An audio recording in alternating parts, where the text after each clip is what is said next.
Good morning children. आज हम फिर आचार्य चतुर्सेन रचित आत्मबल पाठ का अध्ययन करेंगे।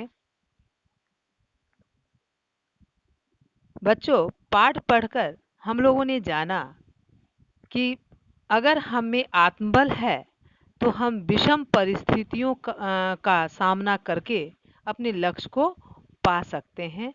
विषम परिस्थितियों को यानी कठिन परिस्थितियों को भी अपने अनुकूल बना सकते हैं। आगे पाठ में हम लोग देखेंगे कि किस तरह स्वामी विवेकानंद ने अपने आत्मबल व प्रभावशाली व्यक्तित्व के माध्यम से शिकागो के धर्म सम्मेलन में भाग लेने पहुंचे। चलिए, पाठ इस प्रकार है। निर्भयता सन्यासी की विशेषता है। स्वामी विवेकानंद में निडरता कूट कूट कर भरी हुई थी, यानी स्वामी विवेकानंद बिल्कुल निर्भीक और निडर थे। उन्हीं दिनों अमेरिका के शिकागो नगर में सर्वधर्म सम्मेलन के आयोजन की खबर समाचार पत्रों में छपी। रामनद के महाराजा भास्कर सेतुपति ने स्वामी जी से सानुरोध मतलब अनुरोध के साथ प्रार्थना की कि वे अमेरिका जाकर इस सम्मेलन में भाग ले। यानी रामनद के महाराजा कौन थे? भास्कर सेतुपति ने स्वामी जी से प्रार्थना की कि आप अमेरिका जाइए और इस शिकागो के सर्वधर्म सम्मेलन में भाग लीजिए। उन्होंने उन्होंने मतलब रामनद के महाराजा ने स्वामी विवेकानंद जी की विदेश यात्रा का सारा खर्च उठाना भी स्वीकार कर लिया। यानी रामनद के महाराजा भास्कर सेतुपति ने स्वामी जी की का पूरा खर्च उठाना स्वीकार कर लिया।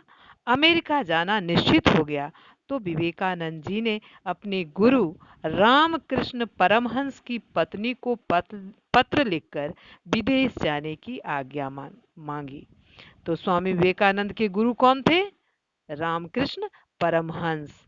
तो उनकी पत्नी से पत्र लिखकर स्वामी विवेकानंद ने विदेश जाने की आज्ञा मांगी, अनुमति मांगी। गुरु पत्नी, गुरु की पत्नी, ये तत्पुरुष समास लिख लेंगी। गुरु पत्नी, गुरु की पत्नी, तत्पुरुष समास, यानी गुरु पत्नी ने सहर्ष अपनी अनुमति भेज दी। गुरु की पत्नी ने सहर्ष खुशी के साथ अपनी आज्ञा दे दी उन्हें विदेश जाने के लिए। सन 1893 ईस्वी में 31 मई को विवेकानंद पेनिनसुला नामक जहाज पर सवार होकर अमेरिका के लिए चल पड़े। किस जहाज पर सवार हुए? पेनिनसुला, ध्यान रखेंगी। और कितने ईस्वी में? 31 मई 1893 ईस्वी में पेनिनसुला नामक जहाज पर सवार होकर अमेरिका के लिए चल पड़े। रास्ते में कई दिन लग गए।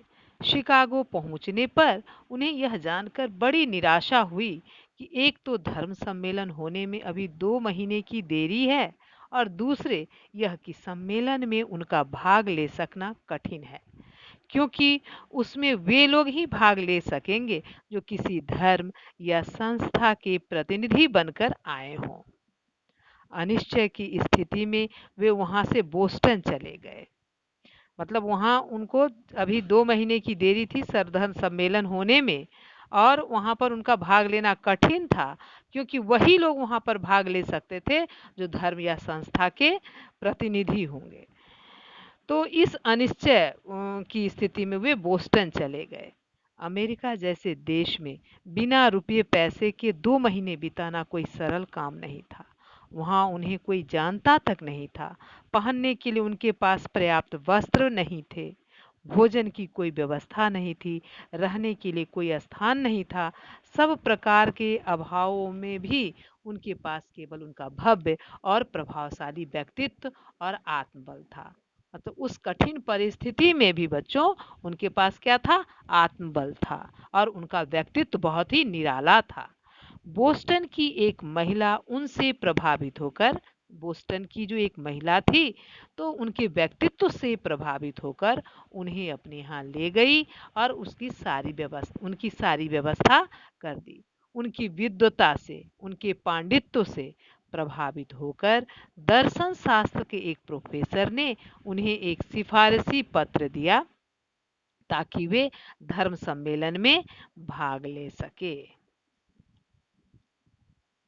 उपसर्ग निर्भयता, निर या निह उपसर्ग जोर भयता, भयता भरता उसको ठीक कर लीजिएगा, भयता, निडरता, ये नी जोर डरता, विदेश, वी जोर देश।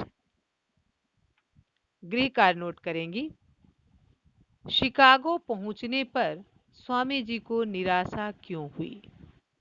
दूसरा प्रश्न, स्वामी जी ने विदेश जाने की आज्ञा किससे मांगी? लास्ट क्वेश्चन, स्वामी जी किस जहाज से एवं कितने ईस्वी में अमेरिका गए? आज के लिए इतना ही। धन्यवाद।